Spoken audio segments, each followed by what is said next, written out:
Et le troisième exercice, lumière du soleil de TD11. Encore une application astrophysique, et cette fois-ci, on va regarder la lumière provenant du soleil. Le soleil produit un rayonnement de type corps noir. Donc voilà une image du soleil ici. Et le type de corps noir, c'est la courbe que vous voyez là. C'est plus ou moins ça avant de passer au travers de notre atmosphère terrestre. Et on a étudié le corps noir, qui est un rayonnement thermique en cours. Donc, le soleil produit un rayonnement de type corps noir. Sa température est de 5800 Kelvin. Le rayon du soleil, c'est donné comme 700 000 km. Et la distance Terre-Soleil, c'est donné ici. Et là, je suis désolé, il y a une faute de frappe dans l'énoncé. En fait, ça doit être 150 10 puissance 6 km. OK? 150 10 puissance 6 km. Et puis, on nous donne la constante de Stefan Boltzmann qui a été donnée aussi en cours. Donc, pour la première partie de cet exercice, il y a 4 sous-questions. Donc, d'abord, déterminer la longueur d'onde à laquelle le soleil émet le plus de lumière. Donc, étant donné la température, on peut calculer lambda, la longueur d'onde, avec la loi de Wien qui était donnée en cours. On va faire ça. Puis, avec ce qui est donné, on veut calculer la puissance totale émise par le soleil. Ça, on peut faire, étant donné que c'est comme un corps noir à une température donnée. C'est l'application de la loi de Stefan Boltzmann. On va voir ça. Puis, une fois que la puissance est mise par le soleil, on demande quelle est l'intensité de radiation solaire qui est reçue à la surface de la Terre. Et on considère que la puissance est rayonnée de manière uniforme dans tous les sens de l'espace, c'est-à-dire que le soleil, c'est une source ponctuelle, plus ou moins. Donc ça va être l'intensité de radiation solaire qui arrive en haut de l'atmosphère de la Terre. Ensuite, cette radiation doit passer au travers de l'atmosphère. Donc, l'atmosphère de la Terre absorbe, pour la dernière partie, en partie le rayonnement du soleil. Et sachant que le coefficient d'absorption de l'atmosphère est de l'ordre de 4, 10-5 mètres-1 dans la bande spectrale, visible, OK, la partie qu'on voit, qui est essentiellement due à ce que s'appelle la diffusion Rayleigh des molécules dans l'atmosphère, et que cette lumière visible représente environ 50% du spectre d'émission totale du Soleil.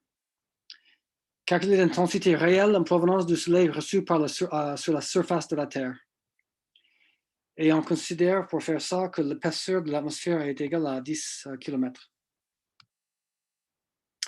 Donc l'idée, c'est que la lumière arrive en haut de l'atmosphère et puis la moitié, qui est donc la bande visible, c'est quelque part, schématiquement, c'est dans cette partie-là. On dit que c'est à peu près la moitié de la puissance émise par le Soleil. Et c'est ça qui arrive en haut de l'atmosphère. Et puis, on va calculer l'effet de l'absorption de l'atmosphère par la suite. Donc, on va faire cette partie, ces 4 questions, sous-questions de la partie 1, en passant au tableau blanc. Donc, on passe au tableau blanc. Donc, on est sur l'exercice 3. Oups. Exercice 3.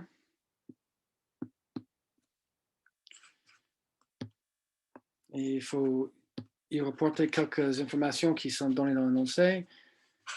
Donc, on est donné que la température du soleil, c'est 5800 Kelvin. Que le rayon du soleil, voilà, le rayon du soleil, c'est 7 sont 1000 km, donc 10 puissance 3 km,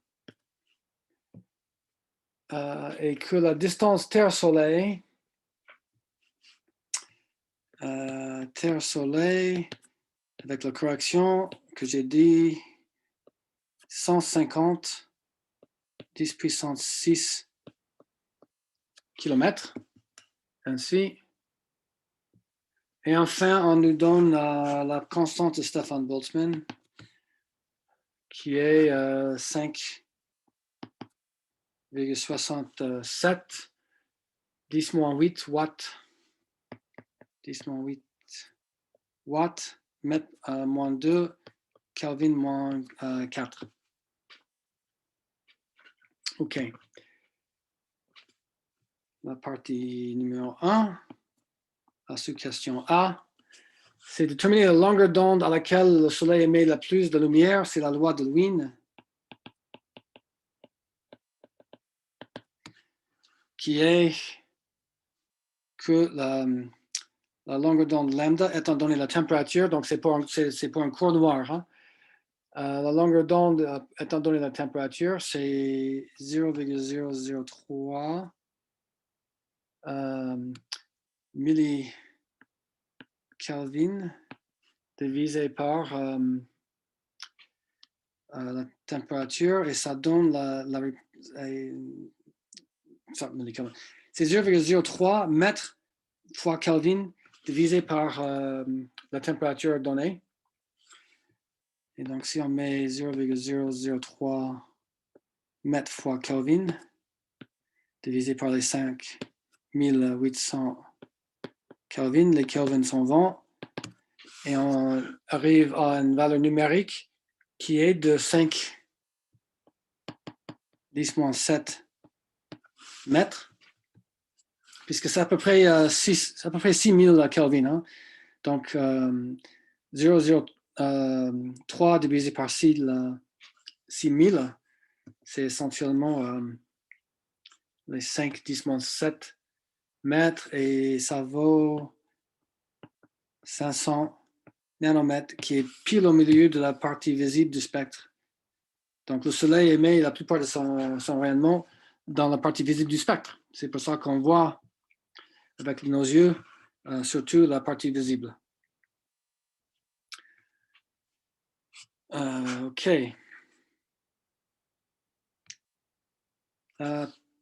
Sous question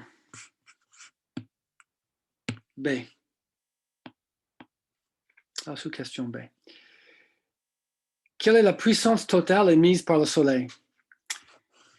Le chiffre était donné dans l'exercice précédent, mais là, on veut le calculer. Et on le calcule comment? En sachant que si le Soleil se comporte comme l'émission d'un corps noir, on applique la loi de Stefan Boltzmann, qui nous dit que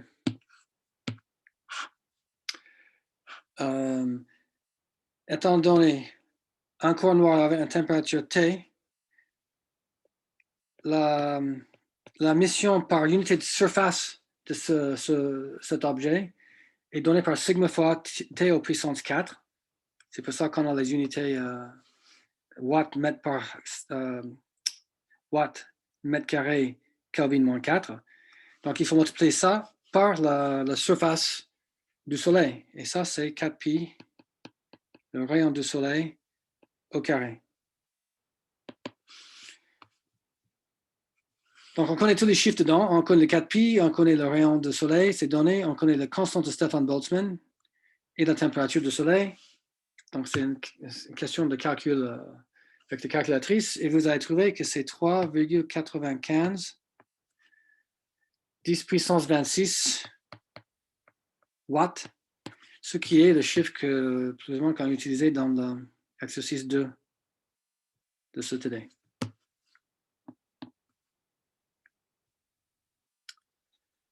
Maintenant, la question C, c'est quelle est l'intensité du rayonnement solaire IST reçu par la Terre, à la position de la Terre, étant donné que la distance entre le Soleil et la Terre, c'est donné ici haut. C'est ça. Donc, le Soleil est là. La Terre est là. Et la distance entre les deux, c'est le D. Terre-Soleil. Étant donné que la puissance émise par le Soleil, c'est ce qu'on vient de calculer, alors l'intensité du rayonnement reçu, ça va être la puissance divisée par la surface de la sphère avec le rayon de DTS, puisque l'intensité, c'est une puissance par unité de surface. Et le Soleil envoie son lumière dans tous les sens, donc ça va être le P, puissance du Soleil, divisé par 4 pi dts au carré. Et donc, on a calculé la puissance du Soleil, on nous a donné la distance Terre-Soleil, encore à nouveau, on calcule, et on trouve 1400 watts par mètre carré. Donc, voilà ce qu'on appelle la constante solaire pour nous, c'est l'énergie reçue, l'intensité lumineuse reçue par la Terre venant du Soleil. C'est un chiffre très important pour notre vie. 1400 watts par mètre carré. Maintenant, la dernière partie sous question ici. Je relis ce qui est écrit dans le sujet. L'atmosphère de la Terre absorbe en partie le rayonnement du Soleil. Okay? La molécule, ils absorbent ou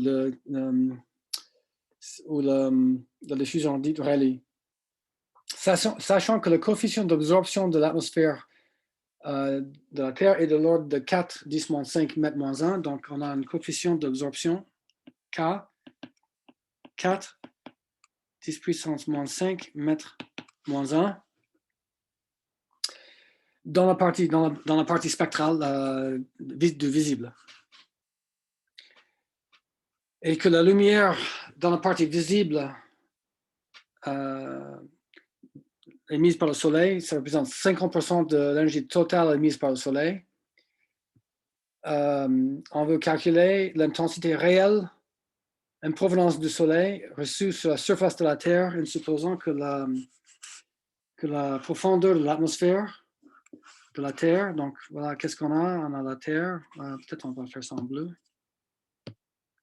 En bleu, avec notre atmosphère, tour, et que ça, c'est 10 km. Et donc, on regarde le soleil, la lumière qui arrive du Soleil et qui traverse l'atmosphère pour arriver sur la surface de la Terre.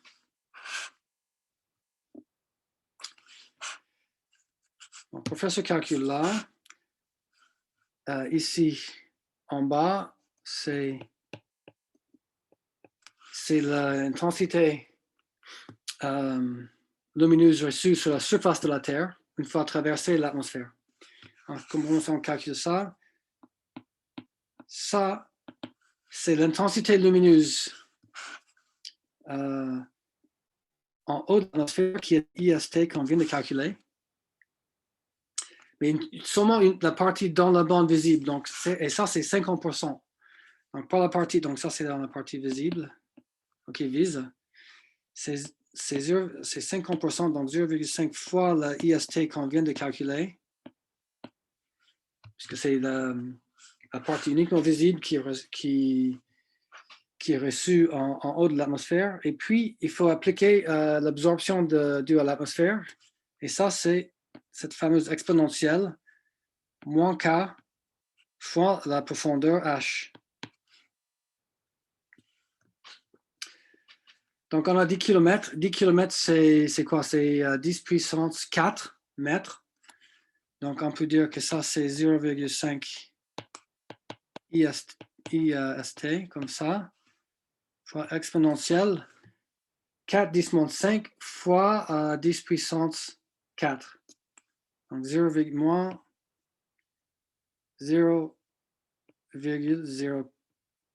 4, si j'ai bien fait, c'est ça. Excuse-moi, j'ai loupé un facteur de 10, donc je corrige. C'est 10 puissance 4 fois 10 moins 5. Ça, c'est 10 moins 1 fois 4, donc c'est moins 0,4, comme ça. Donc, on a calculé IST, c'est 1400 watts par mètre carré, fois un facteur d'un demi, fois l'exponentielle moins 0,4. Mettons tout ça dans la calculatrice et on dit, voilà, qu'on reçoit 469 watts mètre moins 2 sur la surface de la Terre après l'absorption de l'atmosphère. Donc 469 watts par mètre carré, c'est ce dont on bénéficie sur la surface de la Terre dans la bande visible. Et ça, c'est donc la première partie de cet exercice, exercice 3. Maintenant, on va passer à la deuxième partie. Je vais remettre le sujet pour le faire.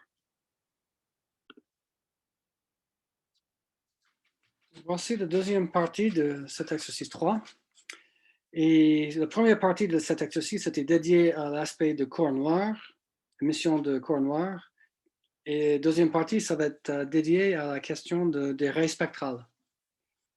Donc la figure ci-dessus, donc cette figure-là, en bas.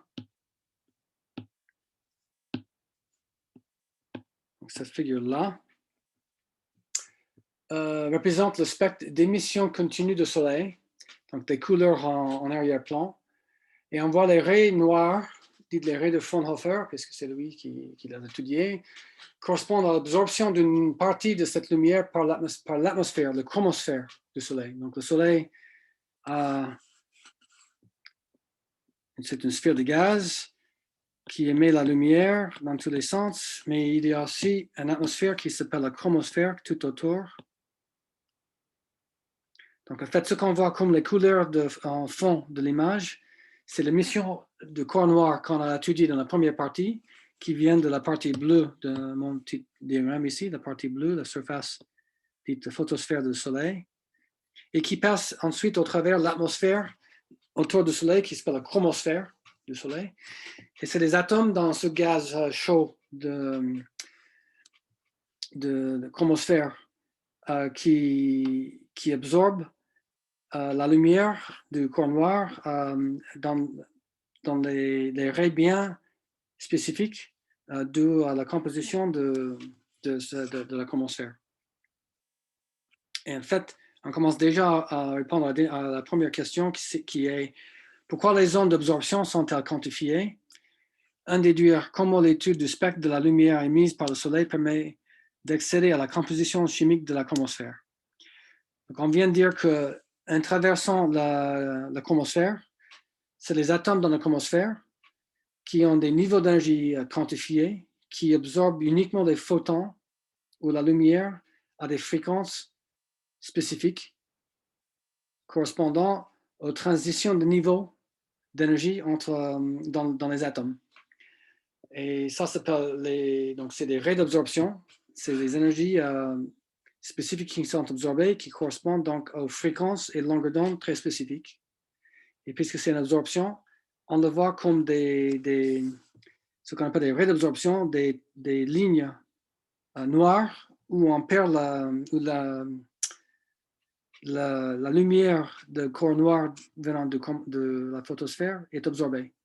Donc voilà toutes les raies, les zones noires, c'est des raies d'absorption. L'étude de ces raies d'absorption nous permet d'accéder à la composition de la chromosphère puisque la série de raies d'absorption, c'est unique à chaque espèce d'atome ou de molécule. Donc, dans la chromosphère, il n'y a pas de molécules, c'est que des atomes puisque c'est très chaud. Donc, en étudiant les raies, on peut voir des séries de raies qui correspondent à chaque. On peut identifier dans le spectre, dans les raies d'absorption, des séries de raies qui correspondent à certains éléments chimiques. Et donc, on peut en déduire quels sont les éléments chimiques présents et aussi l'abondance de ces éléments chimiques. puisque la série de raies d'absorption ou la série de raies, c'est comme l'empreinte digitale de chaque élément. Donc, les raies d'absorption ou d'émission dans d'autres exemples en astrophysique nous permet de déduire la composition de l'objet sous étude. Et ici, c'est le Soleil. Donc ça, c'est la réponse à la première sous-partie A de cette partie 2. Maintenant, on va passer à une question plus quantitative. Donc, la raie noire dite C, dans cette figure, donc c'est où? C'est ici. Cette raie-là a une certaine longueur d'onde qui est donnée ici, c'est 656 nanomètres. Donc, on nous demande d'abord de calculer l'énergie de ces photons. Et ici, on va travailler sur le sujet, puisque c'est simple, ce calcul est simple. Ça, c'est la longueur d'onde. On veut calculer l'énergie de ces photons, de chacun de ces photons correspondant à cette longueur d'onde. C'est simple. L'énergie C, c'est égal à H, la fréquence de cette raie. Et ça, c'est H, c'est la vitesse de la lumière divisée par la longueur d'onde donnée. Donc, H, c'est la constante de Planck. C, c'est la vitesse de la lumière qui est 3 10 puissance 8 mètres par seconde. Et lambda, c'est les 656 nanomètres. Donc, si on met tout ça dedans, vous allez trouver que la valeur, peut-être on va le mettre en rouge, puisque c'est la réponse qu'on cherche. Donc ici,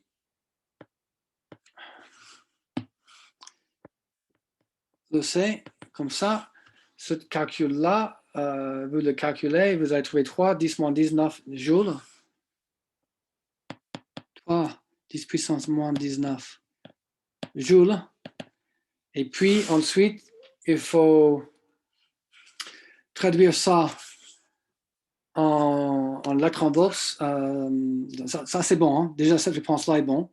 On peut aussi le mettre en unité d'électronvolts qui est plus commode pour ce genre d'études, c'est 1,87 électronvolts. Pour ça, il faut utiliser le facteur de conversion entre joule et électronvolt, qui sera donné en tout cas dans un examen ou une question d'examen. Donc voilà l'énergie de ces photons. Maintenant, le chromosphère contient entre autres des atomes d'hydrogène, en fait beaucoup, dont l'énergie du nème niveau est donnée par la relation E1 sur n carré, où n est un entier strictement positif. Et E1, c'est donné comme moins 13,6 électronvolts. Et ça, on l'a vu un peu en cours. Donc, la question ici, c'est simplement calculer les 4 premiers niveaux d'énergie de l'atome d'hydrogène en premier. Ça, c'est pas difficile, c'est juste une question de calcul, donc la calculatrice, mais on va le lister ici. Donc, le E1, c'est déjà donné, donc le E1, c'est les moins 13,6 électronvolts. Ça, c'est pour n égale à 1, puisque n, c'est 1, 2, 3, 4. E2, c'est 13,6 électronvolts, ou moins 13,6 électronvolts divisé par 2 au carré, qui est 4. Donc E2, c'est moins 3,4 électronvolts. E3,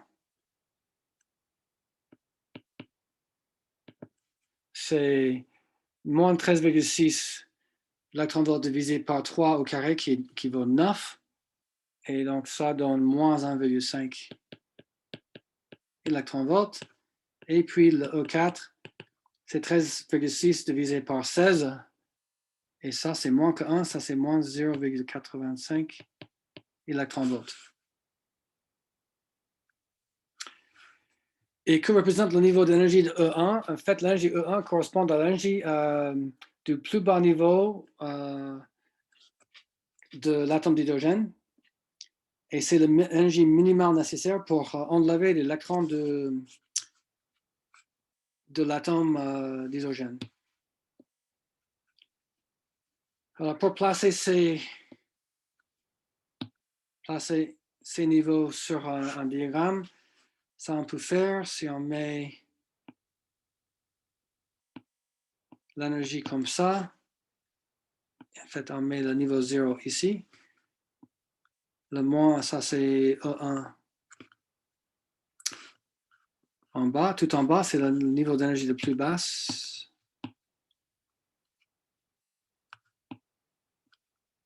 Donc, c'est l'énergie plus basse. C'est E1. Puis, on monte vers 0. Ça, c'est moins 13,6. Puis, le prochain niveau, c'est ici et là, schématiquement, hein? E2. Et puis, E1, c'est entre les deux. Presque. Et E4, ça, c'est E3. Je peux faire mieux que ça. Encore une fois, ça c'est E2, ça c'est E3, et puis E4.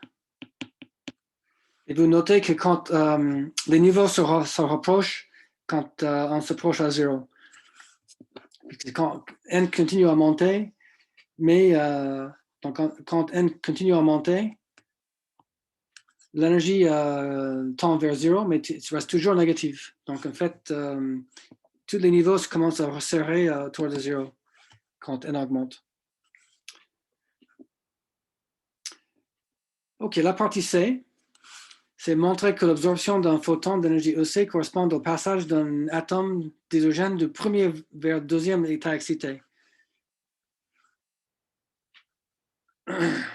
Donc, entre E2 et E3, en fait. Hein. Le premier niveau excité, c'est E2. Le deuxième niveau excité, c'est E3. Donc, pour la partie C, on veut comparer, regarder E3 moins E2. Ou en fait, E3 moins E2. Si on fait cette différence-là qui est 1,5 électronvolts moins 3,4 électronvolts, on trouve que ça vaut 1,9 électronvolts, qui est à peu près notre valeur de EC ici qu'on a trouvé en haut. Donc ça, c'est en fait EC. Donc, l'arrêt d'absorption EC qu'on a noté dans le spectre de soleil, dans la figure, ça correspond en fait à l'absorption des photons qui fait passer l'atome d'hydrogène de son premier niveau excité vers son deuxième niveau excité, c'est-à-dire de E2 vers E3.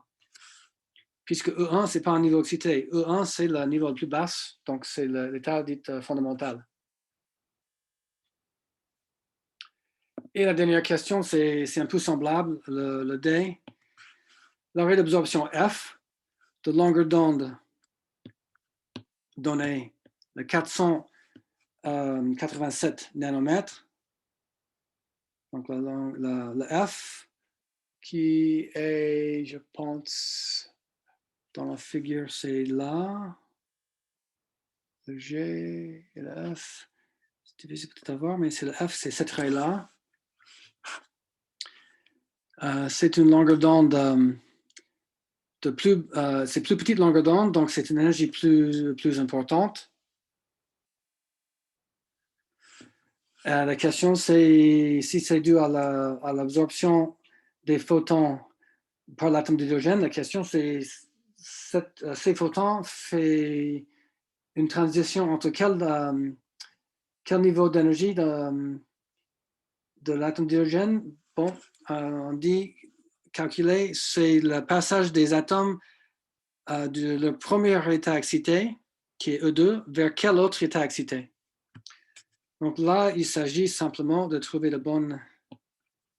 On cherche l'énergie de cette réabsorption-là, c'est HC divisé par les 487 nanomètres. Ça, c'est l'énergie F, EF. OK? Et la question, ça correspond à EN moins E2, puisque E2, c'est le premier état excité. Donc, on peut calculer EF. E2, on connaît, donc ça nous dit il faut calculer EN, c'est EF plus E2.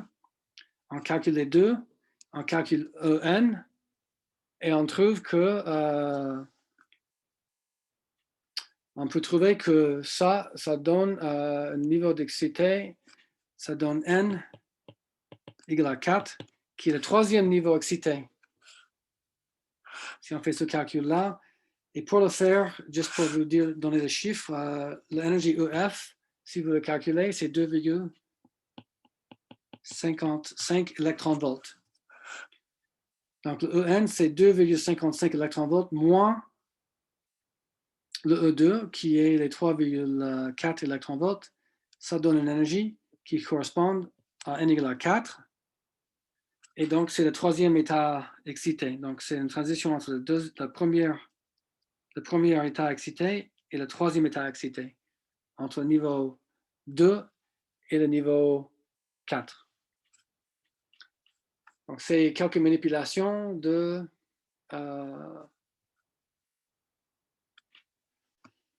des états de la structure atomique de l'atome d'hydrogène et l'énergie des photons. Avec ça, on arrive à la dernière partie de le troisième exercice. Et donc, c'est la fin de TD 11.